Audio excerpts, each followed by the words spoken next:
Beleza, pessoal? Nesse vídeo a gente vai começar a ver aqui o beabá da CNV, né?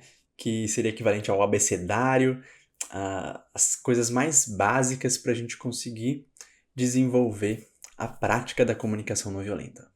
Nesse vídeo específico aqui, eu vou estar demonstrando uma metodologia que eu criei, uma sistematização da metodologia do Marshall Rosenberg.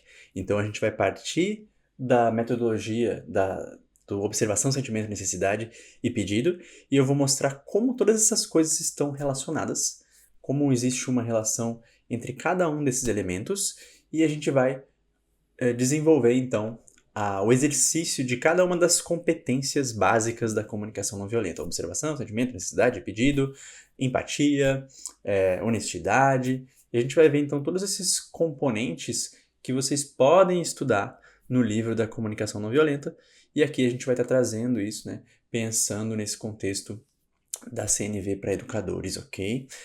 Então, vou compartilhar minha tela aqui com vocês.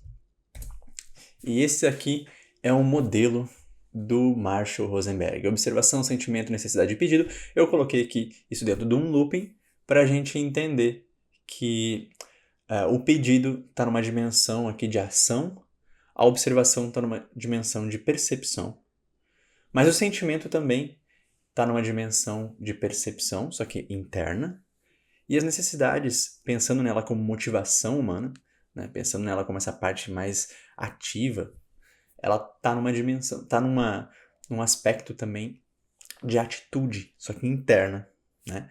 Então a gente tem aqui a parte externa, do que me relaciono com os outros, e a parte interna. Se vocês perceberem, isso tem relação com o por favor e o como vai.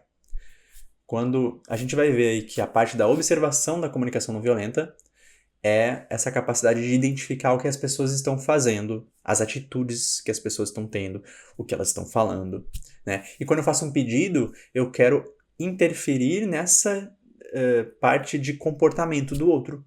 Então, é como se eu esperasse dela algo que eu possa observar, né? O pedido está relacionado com a observação. O sentimento está relacionado com as necessidades.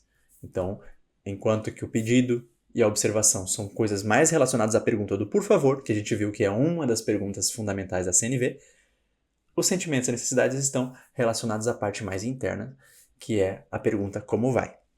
E, novamente, a gente tem essa relação da minha conexão e das atitudes, né? Beleza.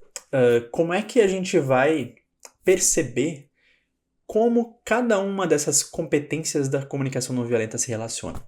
Para isso, eu criei uma sistematização que facilita para que a gente perceba como é que é esse processo de funcionamento, de processamento, né? Como é que a gente se relaciona no comportamento com as pessoas, na interação com as pessoas, e onde é que está cada uma dessas competências, como é que ela afeta a outra, o que a gente precisa aperfeiçoar, né? Eu gosto de pensar dessa forma sistemática e eu criei esse modelo que eu vou apresentar agora. Essa aqui é a parte do Marshall, né? E eu vou estar aqui aprofundando com esse modelo. Antes de criar esse modelo, eu quero mostrar aqui aquele esquema que a gente fez sobre as dimensões das pessoas, né? Então tem o paradigma, experiências, necessidades, ao mesmo tempo que o paradigma e as experiências, necessidades, tudo aqui está dentro de uma interface. Esse lado aqui é uma interface de percepção e aqui uma interface de ação, né? Se a gente for pegar cada um desses elementos aqui e colocar dentro de uma caixinha e perceber essa interconexão do ser humano integral, a gente vai ver aqui paradigma, experiência, necessidades. A gente vai ver aqui que dentro do meu paradigma, com uma experiência, o aprendizado que eu tive, a minha noção de certo e errado, isso vai afetar na forma como eu interpreto as situações e, consequentemente, a minha interpretação, o significado que eu dou para as situações vai afetar meus sentimentos. A minha vontade que deriva das minhas necessidades, né? E os meus desejos, as minhas escolhas, elas refletem as minhas experiências de vida também e vão dar origem às estratégias, às minhas escolhas, né? E isso tem a ver também com a forma como eu vou lidar para atender as minhas necessidades, né? E tudo isso ainda está dentro de um plano interno de percepção, de interpretação, de sentimento, de necessidade, de vontade. E até que eu expresso algo, eu falo algo, eu ajo de certas formas. Então tem a ação. Agora, bom, todos esses itens que estão aqui nesse losango, né, cheio de sublosangos, é a mesma coisa que a gente viu aqui. E agora eu vou evoluir em um grau de complexidade ainda maior para a gente conseguir entender como essas coisas estão todas relacionadas, para a gente poder perceber como é que esse beabá da comunicação não violenta, como é que ele funciona de uma forma sistemática, tá? Para isso, observem as cores aqui, o paradigma, a experiência, cada um tem umas cores. Eu vou pegar essas mesmas cores e vou desenvolver aqui um raciocínio, tá? Por exemplo, a cor verde que estava aqui, ela foi para cá. Eu fui abrindo ela, né? Os sentimentos, vontades, necessidades que estavam aqui nessa base, eles agora estão aqui. O paradigma em branquinho tá aqui. A minha visão do certo e errado, né? A percepção e a ação ficaram nas extremidades, tá? E aqui tem alguns outros post-its que eu vou colocar pra gente ir conversando. Deixa eu tirar ele primeiro. Deixa eu tirar esses aqui. E eu vou trazer ele ao longo da minha fala. Beleza. Ok. Então, essa caixinha aqui tem até um exemplo, né? Vamos lá. Vamos começar desse básico aqui. Essa caixinha básica, que agora sim ficou mais fácil de enxergar, eu tenho como vai, que é o meu mundo interno, tem a ver com as minhas experiências, tem a ver com o meu paradigma, né? É a parte interna, como eu processo as situações, e tem o meu mundo externo, que é a minha relação mais explícita com vocês. Nem sempre o que eu falo é exatamente expressa com clareza o que eu estou sentindo, o que eu estou pensando, né? Nem sempre o que vocês percebem é o que eu estou sentindo, o que eu estou pensando. Então tem todo um caminho dessa comunicação onde a gente pode estar tendo algum tipo de dificuldade para que a minha fala chegue para você com compreensão. Observem aqui como é que eu desenvolvi esse modelinho. Nós temos, primeiro assim, duas dimensões. O mundo externo, as minhas ações observáveis. Se eu balanço a mão, é uma coisa observável. Agora, se eu pensar numa cor, vocês não sabem a cor que eu estou pensando. Vocês podem tentar adivinhar, né? Quer ver se adivinhou? Eu pensei em amarelo. Não sei. Tem tanto amarelo aqui nessa tela que eu pensei em amarelo. Se você adivinhou, será que isso significa que você lê meu pensamento? Quem sabe, né? Podemos testar aí umas 10 cores e é grande a probabilidade de que você não acerte em todas. Porque o meu pensamento é uma coisa mais não explícita, né? A gente pode entrar num debate mais metafísico aqui e questionar se não existe uma dimensão possível onde... tudo bem. Mas dentro dessa dimensão aqui material, dentro do que a gente consegue observar com a luz do espectro aí visível humano, ou dentro do que a gente pode ouvir dentro da audição humana também, dentro do que a gente consegue gravar num computador, com todas essas limitações dos nossos recursos, o que é observável é o que eu falo, o que eu expresso aqui de movimentos, né, os meus comportamentos. Isso é algo que é concreto, enquanto que os meus pensamentos, meus sentimentos não é uma coisa observável. Então eu estou chamando isso de mundo interno. É importante na comunicação não violenta entender que a minha comunicação ela atravessa do mundo interno para o mundo externo. Primeiro ela vem do mundo interno, se eu partir da minha percepção, e ela volta para o mundo externo. Ela vem do mundo externo e ela volta para o mundo externo com a minha fala. Eu escuto e eu falo, né? Então, a gente está trabalhando com essas caixinhas laranja aqui nesse nosso desenho, né? Então eu tenho aqui aquilo que eu percebo. que está relacionado ao mundo interno, e aquilo que eu respondo. Então tem o estímulo e a resposta. E o que a gente chama de coisas externas, né? Estão relacionados ao pedido do por favor, né? O que eu posso pedir para a pessoa fazer? O que ela pode concretamente fazer para me colaborar comigo? Vocês podem falar algo e eu posso perceber. E essa percepção, ela vai chegar para mim e eu vou tentar dar significado a isso. Para isso, eu vou passar por essa camada aqui que a gente chama de interpretação. Na interpretação, começa o meu como vai. A forma como eu interpreto, principalmente o como vai ser aqui no centro. Como eu vou me sentir, quais minhas necessidades. Mas esse como vai ser totalmente afetado por essa parte aqui que é o meu paradigma, as minhas experiências, as minhas preferências, os meus valores, que é parte de como eu dou significado para as coisas. Né? Se a gente fosse avançar ainda mais, a interpretação também depende um pouco dos meus sentimentos. Se eu estou com pressa, eu posso interpretar uma fala de alguém de uma forma diferente. Se eu estou impaciente, eu posso interpretar diferente. Eu posso reagir diferente. Né? Tem outros fatores aqui que envolvem a minha interpretação, mas eu coloquei principalmente aqui alguns fatores internos para a gente perceber essa relação. Então a interpretação é uma outra camada da comunicação. Vocês podem falar, Bruno, eu posso escrever para mim, por exemplo, com espertinho. Vocês podem escrever assim, espertinho. Você é muito espertinho, né? E eu posso achar que vocês estão me elogiando. Outra pessoa pode achar que vocês estão falando de uma forma irônica. Outras pessoas podem achar que vocês estão sendo carinhosos. Como ele é espertinho. Olha só. Porque usa o diminutivo quando quer ser carinhoso. Outra pessoa pode estar considerando que está minimizando alguma questão minha, né? Que não é tão esperto, ele é espertinho. Querendo dizer assim, não é bonito, ele é bonitinho, né? Não é feio, ele é bonitinho, né?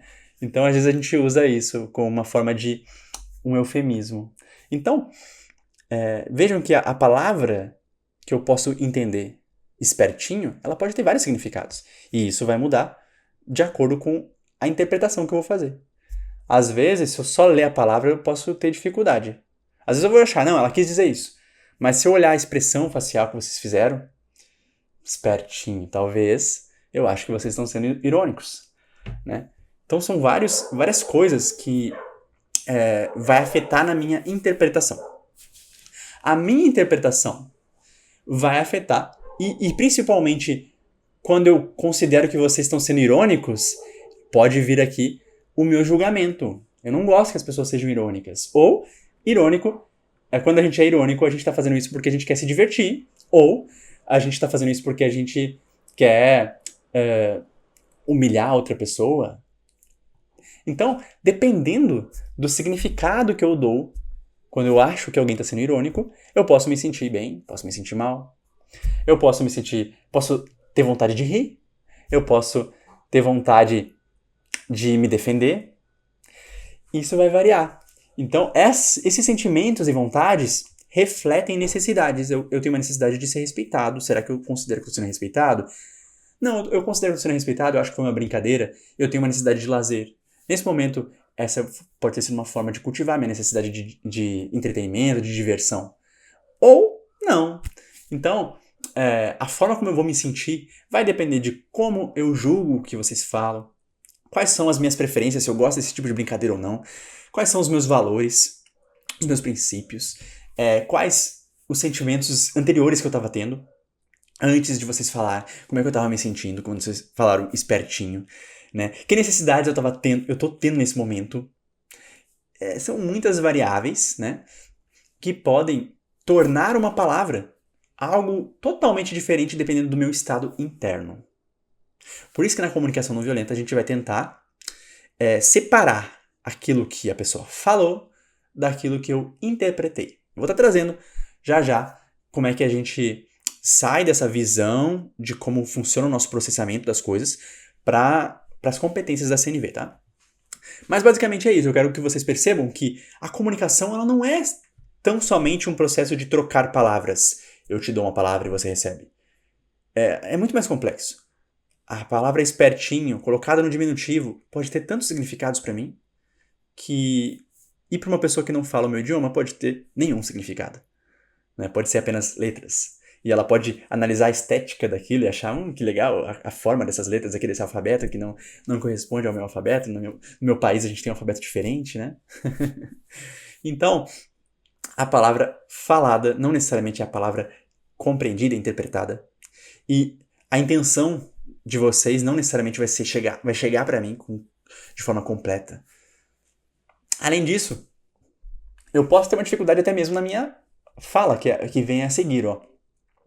Dependendo do que vocês falarem, né, eu vou ter uma atitude. Eu posso responder algo. Às vezes eu consigo responder exatamente o que eu queria. Às vezes não. Às vezes eu gostaria fiquei desconfortável. E eu gostaria de tirar isso a limpo, de saber o que vocês querem dizer com espertinho. Só que eu fico nervoso e eu não consigo falar. E eu fico mudo. E vocês acham que a minha atitude não fez nada. Só que internamente eu tô pensando um monte de coisa. Então, o que a gente pensa não necessariamente é o que a gente consegue falar. Ou se eu posso falar e posso me engasgar e vocês podem não entender. Vejam, a comunicação, o problema da comunicação, né, os problemas que podem acontecer na comunicação estão em diversas dimensões. A comunicação não violenta, ela quer abordar principalmente os problemas relacionados à valorização, tem a ver com essa parte da conexão humana, do respeito ao outro, e essa parte dos problemas que podem estar relacionados a um tipo de julgamento moralizador, que eu vou estar trazendo aqui também, que é quando a gente tenta usar expressões para forçar o outro a agir por culpa, por exemplo, por medo, por tentativa de comprar a pessoa com um elogio. Então, eu posso dizer assim, você é espertinho, é uma forma, às vezes, de vocês se sentirem um pouco melhor e vocês fazerem o que eu quero. Né? Então, dizer, nossa, como você é esperto, hein? E, no fundo, eu tô querendo que a pessoa faça mais daquilo, que ela continue se esforçando. Então, quando eu uso palavras para incentivar o outro a tomar certas atitudes, isso é uma coisa que na CNV a gente não quer fazer. A gente quer que a pessoa haja não porque ela quer ser chamada de espertinho de novo. A gente quer que a pessoa haja de uma forma que a gente gosta, por exemplo, porque aquilo ali nutre valores humanos. O que a gente quer? Essa atitude da pessoa foi boa pra gente porque ela colaborou com o nosso conhecimento, por exemplo. Isso que você falou me ajudou bastante, eu aprendi uma coisa nova. Eu agradeço por isso.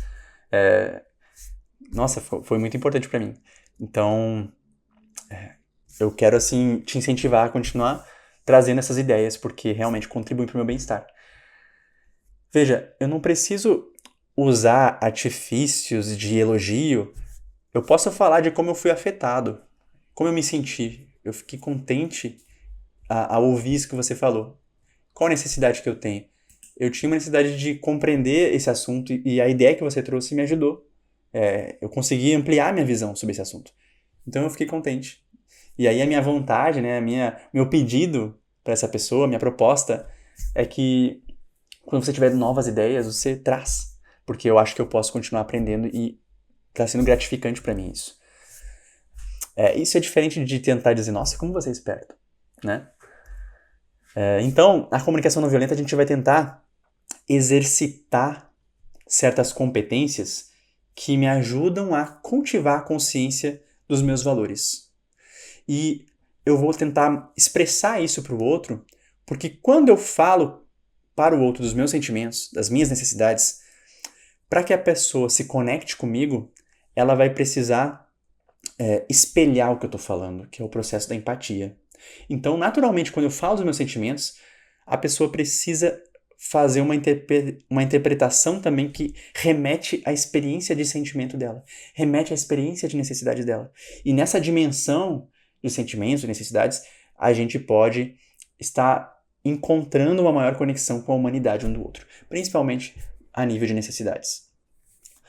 Então, observem aí, né, que a comunicação com as pessoas ela pode ter diversas dificuldades e existe certas habilidades que a gente pode desenvolver para fortalecer a humanização, para fortalecer uma conexão com a outra pessoa a nível de valorização do que é importante uns para os outros, né?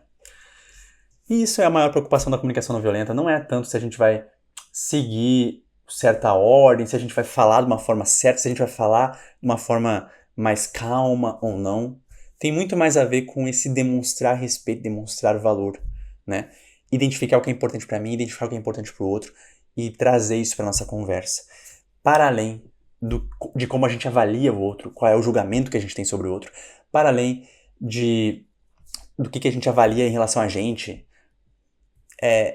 a gente quer usar os sentimentos como uma forma de aprender mais sobre o que é importante pra gente, o que é importante pro outro, e assim por diante. Então, como a gente faz isso na prática? Quais são as competências que a gente vai desenvolver? Entendendo que todo esse processo pode ter ruído. Mas lembrando aqui, dentro desse nosso paradigma, que tá aqui, né? Dentro desse paradigma eu quero primeiro ressaltar aquela minha consciência. Eu quero cultivar a consciência de que todos os seres humanos têm as mesmas necessidades, todas as nossas ações visam cultivar necessidades. Se a pessoa age de uma forma que eu não gosto, por trás disso tem uma necessidade que ela está tentando atender, tem uma experiência de vida que ela tem, e dentro dessa experiência, para que ela possa lidar diferente com aquilo, ela precisa de outros exemplos, ela precisa de alguém que seja uma referência para ela de ética. Então, se eu quero instigar a pessoa a agir diferente comigo, eu preciso criar uma ponte de conexão humana com essa pessoa. Se eu quero que ela desenvolva a consciência das atitudes dela e que essa escolha dela seja sustentável, que contribua a longo prazo para que ela me respeite, eu preciso que ela desenvolva o valor do respeito nela. E que ela perceba, pelo exemplo que eu dou também, que respeito é uma coisa que a gente constrói na relação. E para isso, as particularidades dela precisam ser levadas em consideração e assim por diante. Então, todas essas competências da comunicação não violenta, o propositor da comunicação não violenta, o Marshall Rosenberg, ele trabalha alguns elementos aqui deste quadro. E quais são esses elementos? É justamente o que eu coloquei aqui, né? Primeiro, a parte da observação. Lembra das 4 etapas da CNV que estão aqui. Observação, sentimento, necessidade e pedido, né? A parte da observação, ela está principalmente aqui. A observação é um tipo de percepção, né? Seria esse enxergar o que a outra pessoa falou. Quando a gente tenta adivinhar o que a pessoa está pensando, a gente não está exercitando a observação da CNV. A gente está exercitando a observação da CNV quando a gente fala sobre coisas explícitas, comportamentos explícitos do outro. Então, quando eu falo o que o outro está pensando, é provável que eu estou numa dimensão de opinião. Eu acho que está pensando tal coisa, né?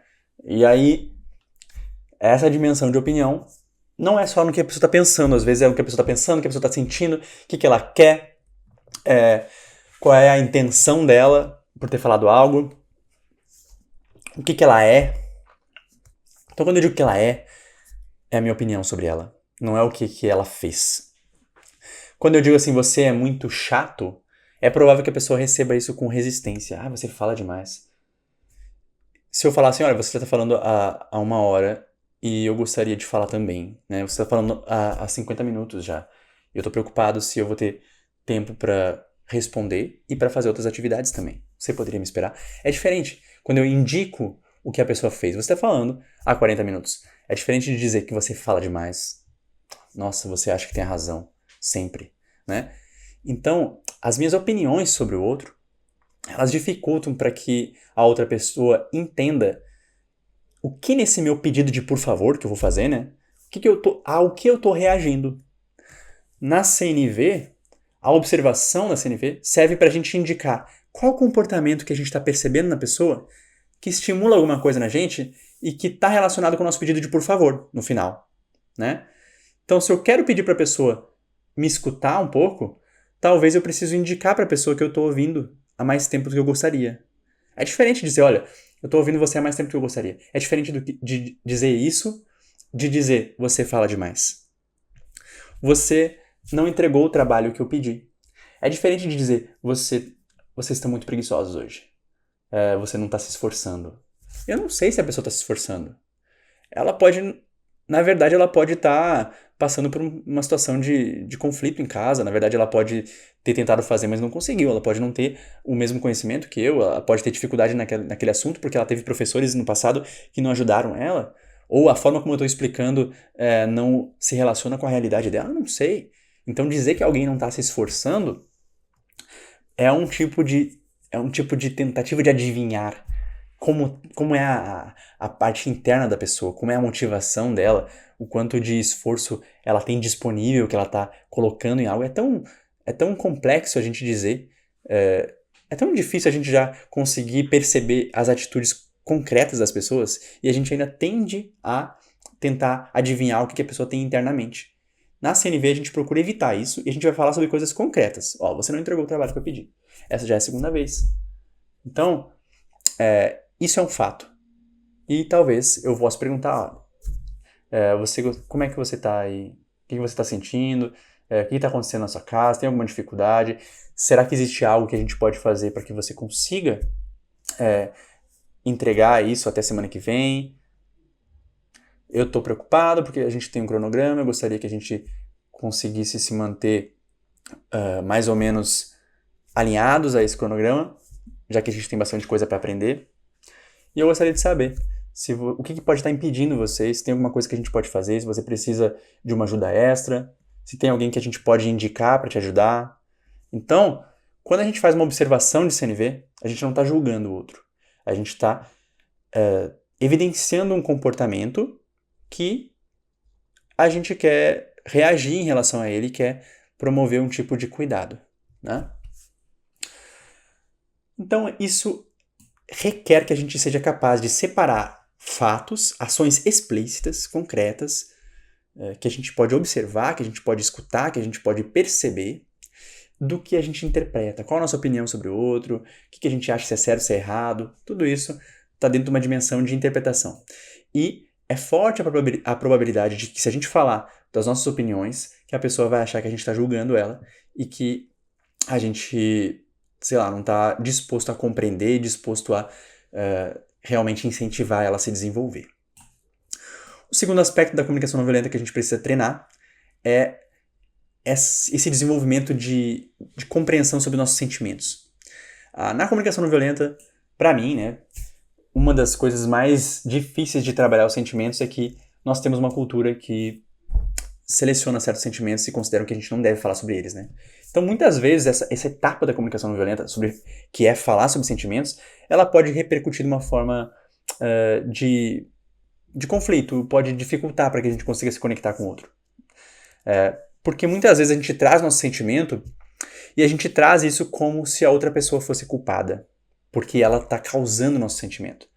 Na comunicação não violenta, a gente quer reconhecer que os nossos sentimentos dependem de toda esse movimento interno que a gente está fazendo de interpretação, das experiências que a gente tem no passado, da esperança ou da falta de esperança que a gente tem, da falta de expectativa que a gente tem que outra pessoa vai nos compreender e assim por diante.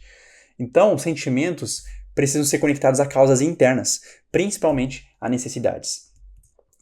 Porque é forte a probabilidade de que a outra pessoa entenda que nós estamos culpando ela por estarmos nos sentindo mal, nos sentindo tristes, nos sentindo chateados, com raiva e assim por diante. Então, uma das coisas que a gente vai desenvolver aí na comunicação não violenta é a responsabilidade pelos sentimentos, e esse assunto é bem delicado e a gente vai poder aprofundar mais em outros vídeos, ok? Mas, em síntese, a gente precisa desenvolver essa habilidade de conectar sentimentos a necessidades. Posteriormente, a gente vai ver que a gente quer fazer propostas específicas para a pessoa. Então, proposta específica parece simples. Além disso, de preferência, que essa proposta cuide de todos os envolvidos. Leve em consideração o bem-estar do outro, leve em consideração o meu bem-estar. Não é uma proposta só que desconsidera o contexto do outro, né? Parece simples, né? Mas muitas vezes a forma da gente pedir para as pessoas é tentando estimular nela medo, é dizendo que se ela não fizer, ela vai ter tal coisa, né? E é usando uma série de artifícios de punição e recompensa. Às vezes é uma forma tão vaga, né? Você precisa se esforçar mais, mas eu não digo para a pessoa o que concretamente eu espero dela. Eu gostaria que você terminasse esse trabalho até semana que vem. É possível, né? Então, que você se esforçasse mais, novamente vem aquele pressuposto de que a pessoa não está se esforçando. Eu preciso que na minha proposta, novamente eu volto para esse mundo externo aqui e eu preciso relacionar o meu pedido a comportamentos específicos, ações específicas que eu quero ver da outra pessoa. Então, a mesma habilidade de separar fatos de opiniões vai me ajudar na parte de fazer pedidos específicos. O que concretamente eu espero dessa pessoa? E isso pode ser muito difícil porque nós não estamos acostumados a pensar em como nós cultivamos certas necessidades. A exemplo da necessidade de respeito, né? Quando a gente diz assim, você não está me respeitando, é muito comum a gente achar que as pessoas não nos respeitam. Difícil é a gente perceber que a gente pode ter dificuldade de dizer para o outro o que concretamente a gente espera das pessoas para que a gente saiba que está sendo respeitado. Como assim? A gente acha que é tão óbvio, né? Porque a nossa experiência de respeito interna, ela tá tão evidente pra gente, que a gente acha que é injusto algumas coisas que as pessoas fazem, né? Mas, como cada pessoa é única, cada pessoa é singular, e a minha experiência de vida é única, e meu paradigma reflete toda essa minha construção social de educação que eu tive dos meus pais, dos meus familiares, dos meus professores do passado. Então, é muito difícil que a minha referência de respeito seja a mesma que vocês, que é de vocês, né? Então eu preciso comunicar a forma como eu gostaria de ser respeitado. Eu gostaria de ser chamado dessa forma, eu gostaria de ter mais espaço para poder falar, eu gostaria que quando você me pedisse algo, você levasse em consideração as minhas atuais atividades, eu gostaria de ser consultado antes de vocês pegarem as coisas minhas, mesmo que vocês tenham uma urgência, exceto em situações X ou Y, Z. Ou seja, a gente precisa criar acordos e precisa ir comunicando. Tem pessoas que não querem esperar, que não querem que o outro espere concluir a fala. Se não está interessante, se não está me entendendo, me interrompe logo. Porque a minha preocupação é que a gente que o tempo que a gente está investindo nessa fala seja um tempo útil para você, que você possa estar me compreendendo. Então eu prefiro ser interrompido. Eu quero que você me interrompa se você não está gostando do assunto. Porque eu não quero. Eu tenho outras coisas que eu gostaria de fazer também. E se não tá bom para você, por mais que eu gostaria de ter a sua companhia, né, e eu gostaria que você tentasse enxergar valor no que eu falo, se você não tá conseguindo, me avisa, né? Porque eu não quero seguir falando se você não tá dando importância para isso. Outras pessoas vão achar assim, não, eu gostaria que você se esforçasse, eu gostaria que você tentasse, né? Então, veja, é muito sutil e a gente precisa entender que para que a gente possa fazer propostas concretas para as pessoas, nós precisamos entender bem como a gente quer cultivar os valores de respeito, como a gente quer cultivar o valor de amor nas relações, como a gente quer promover a educação, né? Então, veja que não é uma coisa tão simples e requer bastante desse autoconhecimento.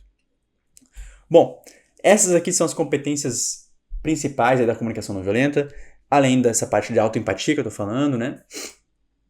Aqui eu incluo, vocês podem ver aqui de forma bem objetiva aqui, o sentimento, observação, sentimento, necessidade de pedido, que são as etapas do Marshall. Eu coloco aqui também um outro item em verde, né, que não está exatamente naquelas 4 etapas, mas é interno, que eu chamei de vontade, mas tem a ver com esse reconhecer o que é importante para mim, as escolhas que eu quero fazer, perceber que eu estou exercendo a minha liberdade de escolha, né? Perceber, dar importância para o que eu gostaria de fazer, perceber internamente as preferências que eu tenho e assim por diante, né? Então isso faz parte aí dessa autoempatia, não está necessariamente de forma explícita no processo do Marshall, mas faz parte aí da proposta da comunicação não violenta. Bom, aqui eu estou repetindo um pouco aqui o que a gente já viu, com a adição aqui desses outros termos, que é assim, problema e conflito, eu gosto de fazer essa distinção aqui. Muitas vezes a gente vai ver que resolver um problema não significa resolver um conflito. Isso é uma das coisas mais interessantes, a gente vai estar trabalhando nesse curso, esse assunto. Porque às vezes o conflito...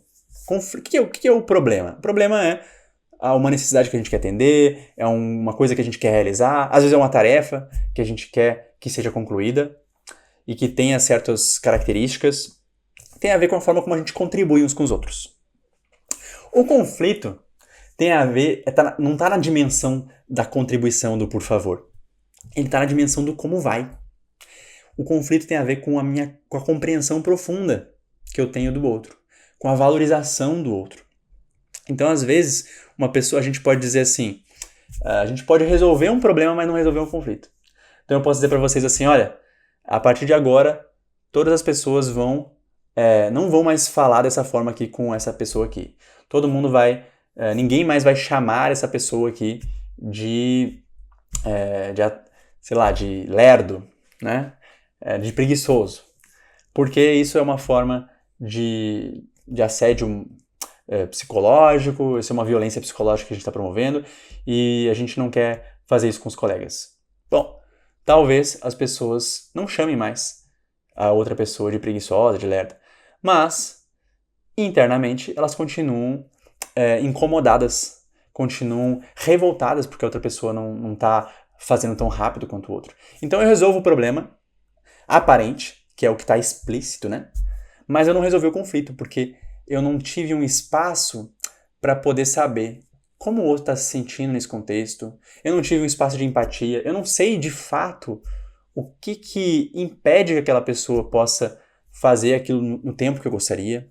Eu não pude, às vezes, expressar minha preocupação com outras atividades que eu tenho. Enfim, o conflito ele não se resolve com ações e acordos do que a gente vai fazer.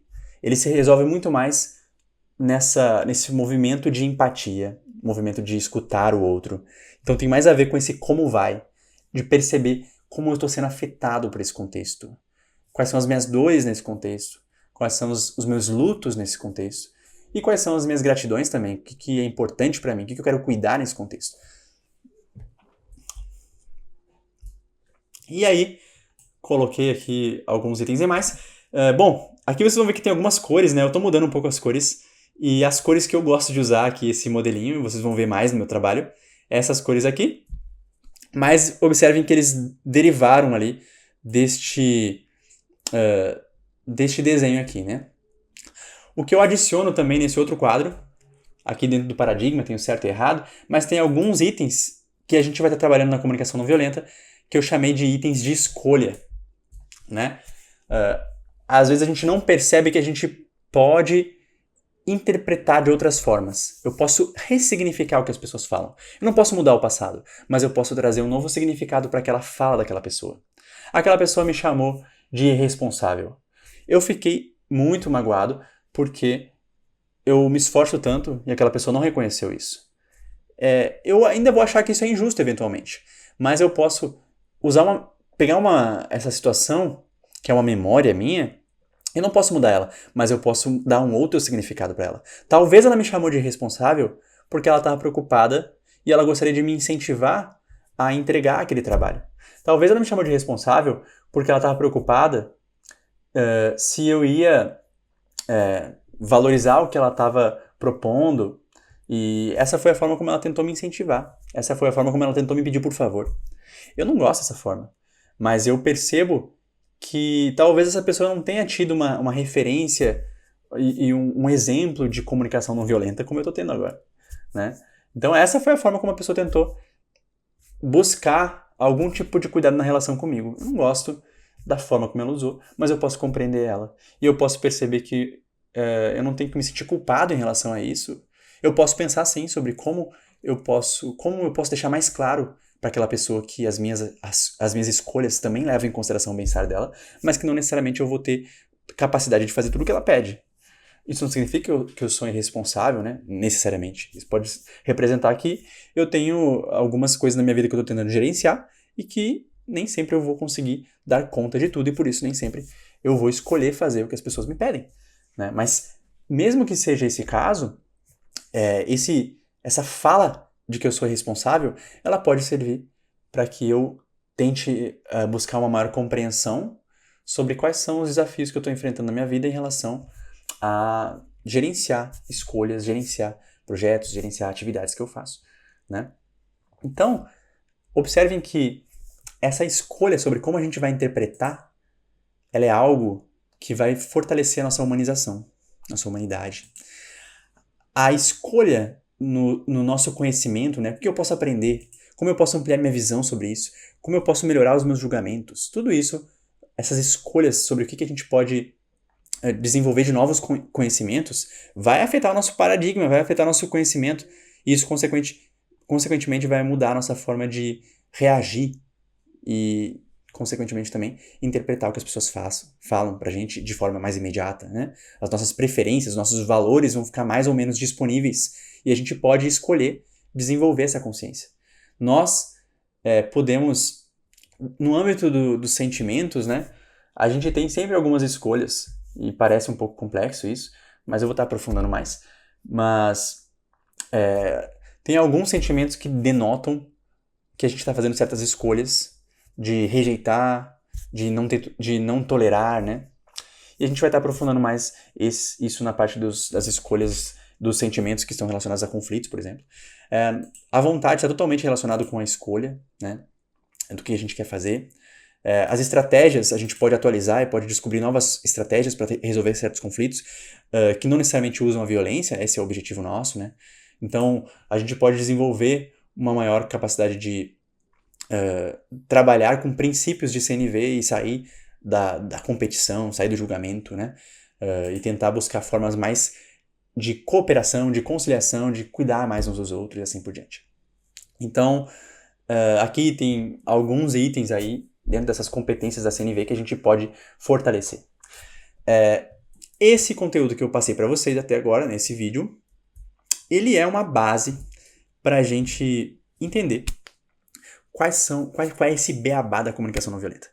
Esse quadro que eu apresentei para vocês, né, que a gente saiu lá daquela bolinha, das bolinhas, de 3 bolinhas, e a gente foi evoluindo e percebeu esse modelo sistemático de como é que a gente interpreta as coisas.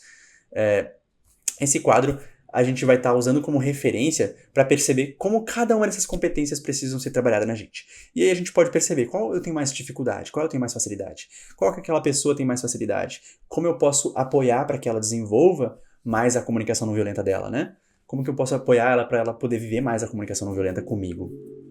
Será que é a questão do paradigma? Como é que eu converso com ela sobre as nossas crenças, né? Será que ela precisa desenvolver mais um vocabulário de sentimentos, que ela não está conseguindo compreender os sentimentos dela? Como a gente pode falar mais sobre sentimentos? Como a gente pode falar mais sobre necessidades? Como é que a gente pode desenvolver essas competências de observar sem julgar, fazer pedidos concretos para as pessoas, né? Assumir responsabilidade pelos nossos sentimentos? Nossa, que coisa difícil. Então, tudo isso a gente vai estar desenvolvendo aí nessas próximas atividades, que está relacionado ao beabá da CNV, ok?